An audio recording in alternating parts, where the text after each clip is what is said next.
Assalamualaikum warahmatullahi wabarakatuh. Jumpa lagi dalam video belajar bareng Kang Nana. Kali ini saya masuk lagi kepada sesi presenter skill, tapi untuk kali ini kita akan membahas mengenai tampilan presenter dan juga slide yang menarik. Kita akan summary dulu atau review apa yang sudah kita bahas, sekedar mengingatkan saja bahwa ada 3 faktor kunci sukses untuk kesuksesan sebuah presentasi.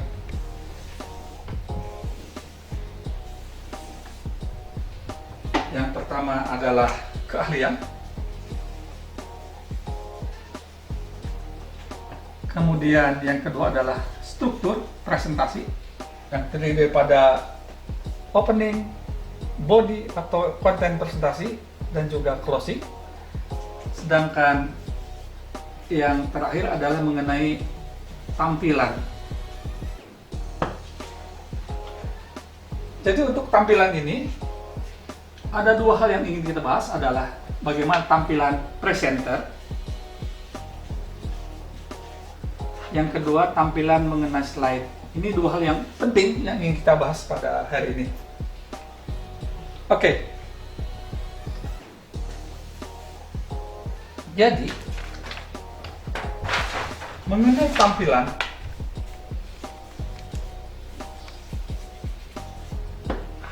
presenter, apa saja yang harus kita kemukakan, apa saja yang harus kita tampilkan, karena tampilan ini sangat penting sekali. Bahwasanya dalam hal mengemukakan satu presentasi, kalau kita hanya bicara, ini hanya berpengaruh 7%.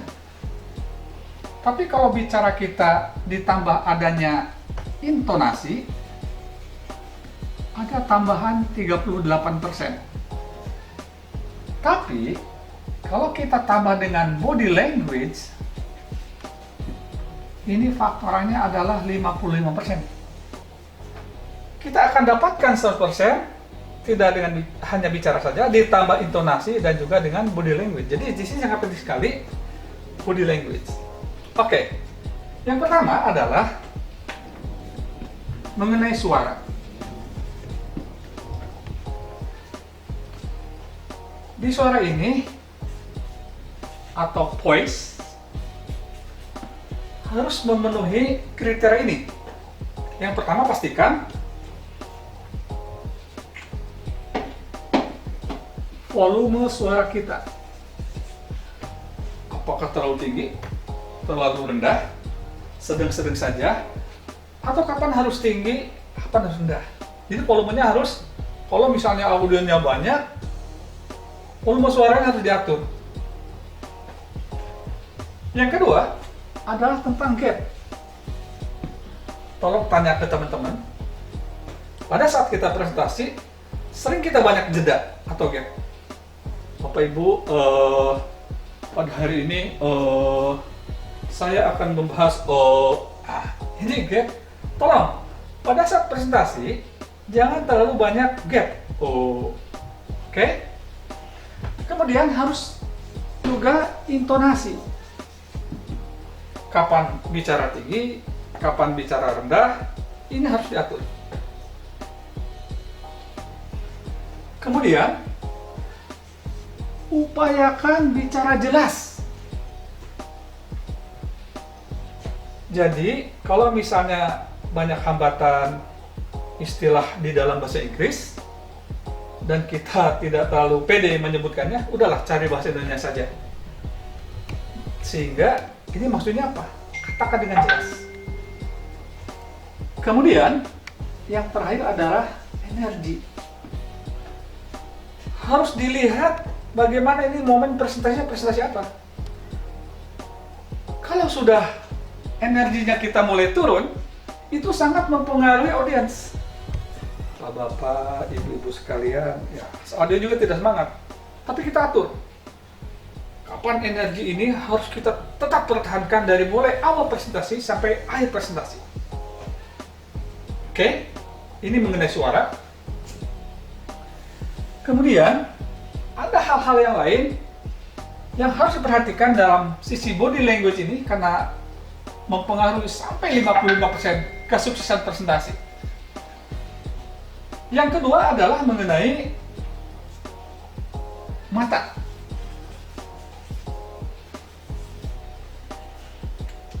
Pertama, usahakan mata kita terbagi kepada seluruh audiens. Jadi tidak ada merasa ada satu audiens yang dianak masukkan kita, mata kita terfokus ke sana terus.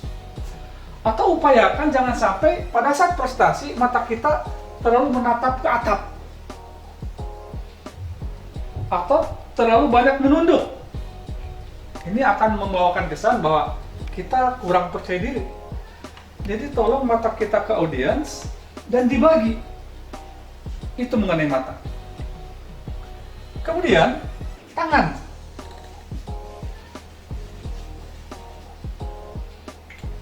Tolong perhatikan bagaimana posisi tangan kita. Satu,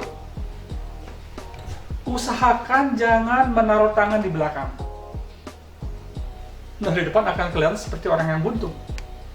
Dan juga kita akan terlihat kayak menganggap sepele presentasi ini. Dan juga tangan ini bisa kita pakai untuk memperkuat apa yang kita katakan. Misalnya, kita akan memulai hal-hal yang besar, kemudian kita mulai mengerucut pada hal yang kecil. Jadi lingkaran besar kita kemukakan, kemudian kecil. Itu salah satu untuk memperkuat. Kemudian lagi, misalnya, pada saat statement kita dari mulut mengeluarkan, ada 3 hal yang mempengaruhi kesuksesan presentasi. Jadi angka 3 ini dikemukakan untuk memperkuat apa yang kita lakukan. Yang pertama adalah, yang kedua, yang ketiga. Nanti pergunakan seluruh tangan ini untuk mendukung, memperkuat apa yang kita katakan. Hindari juga, kalau kita biasanya punya ballpoint kita ini kayak kita untuk menyalurkan stres. Jadi sambil presentasi kita ketik presentasi. Itu tolong hindari, namanya kliki. Hindari kliki, cetrek ballpoint pada saat presentasi. Itu sangat dilarang. Itu mengenai tangan.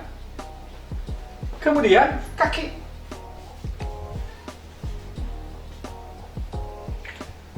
Pada saat presentasi, kalau untuk laki-laki, berdirilah secara wajar.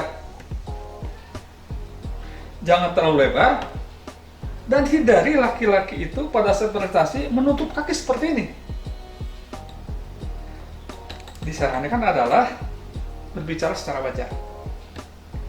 Untuk perempuan, banyak yang menyarankan berdiri secara wajar, lebih baik majukan salah satu kaki, bisa yang kanan ataupun yang kiri. Bisa saja misalnya kalau audiensnya di sana atau saat kita lagi ada di sini, kita majuin yang kanan, ataupun misalnya kalau kita sedang ada di sebelah sini, majuin yang kiri. Jadi seperti ini tetap. Oke? Dan juga tolong usahakan jangan terlalu stay di satu tempat. Jadi orang mau lihat bosan gitu kan. Lebih baik kita coba jalan sebelah sini, kita membagi. Di hari ini orang juga akan matanya juga mungkin kalau kita bergerak, dia juga aktif bergerak melihat posisi kita. Oke, itu mengenai kaki. Dan yang penting adalah setelah kita membahas mengenai suara, mata, tangan, dan kaki, kita harus men-summary seluruh total look kita.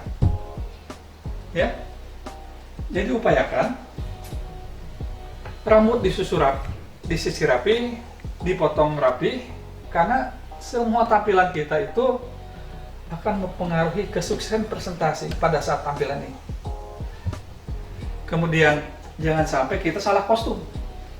Pada saat audiensnya santai kita pakai jas, atau audiensnya resmi pakai jas, justru kita pakai baju t-shirt misalnya. Itu yang salah kostum. Tapi yang saya sarankan adalah pakailah batik seperti ini. Ini adalah tidak terlalu formal banget. Pada saat audiensnya santai, pakai batik masih rada masuk, ataupun pada saat suasananya lebih resmi, batik pun masuk. Jadi batik itu merupakan salah satu yang solusi untuk kita bisa masuk ke dalam situasi apapun. Tolong usahakan mulai sekarang, bagi yang belum, bikin semacam tata warna yang bagus antara batik yang dipakai, baju misalnya dengan warna celana dan juga sepatu yang kita pakai. Yang terakhir adalah yang ingin sampaikan mengenai bagaimana caranya kita menyusun slide sebuah presentasi. Oke? Jadi, andaikan ini sebuah slide,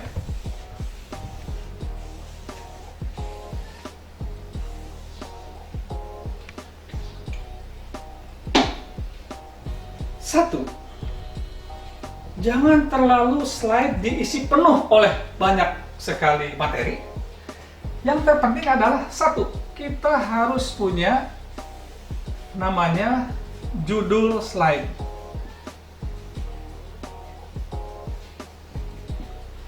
Ini slide tentang apa? Kemudian kita di sini mungkin banyak ada gambar-gambar, misalnya ada grafik naik, di sampingnya ada kurva atau pie dan lain-lain. Jangan terlalu banyak. Ini aja ada ini.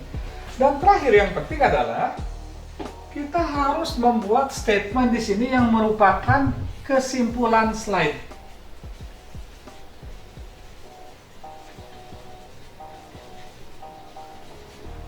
Dan usahakan kesimpulan slide ini ukuran fontnya harus lebih besar daripada judul slide. Jadi di sini dibikin lebih besar lagi.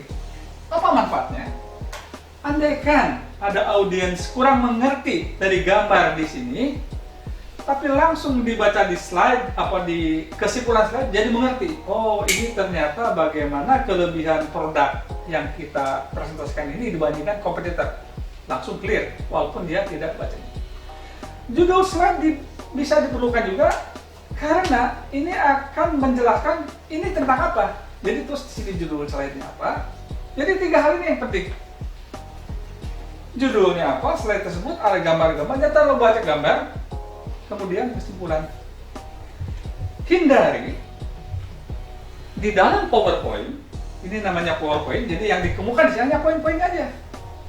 Jangan sampai kita melakukan block Word diceplok di sini, jadi kita harus membaca semuanya, itu dihindarkan. Atau kita ngeblok sebuah slide Excel merupakan data-data, kemudian slide-nya itu di copy di PowerPoint. Jadi kita harus melihat angka-angka ini. Lebih baik angka-angka itu dipelajari, ambil kesimpulannya, cantumkan di sini, sehingga akan lebih jelas lagi. Teman-teman semuanya, itu yang bisa saya sampaikan mengenai tampilan presentator. Dari mulai bagaimana kita mengelola suara kita, voice, volumenya, jangan terlalu banyak gap, intonasinya, clear atau clarity dari kata-kata yang kita ucapkan, kemudian energi yang kita perhatikan. Tolong perhatikan posisi tangan pada saat presentasi, bagaimana mata yang harus kita sampaikan, juga kaki, dan setelah itu total look kita, baju, tampilan, rambut, dan lain-lain. Itu yang bisa saya sampaikan, semoga bermanfaat. Sampai jumpa lagi pada video belajar bareng Kang Nayari. Assalamualaikum warahmatullahi wabarakatuh.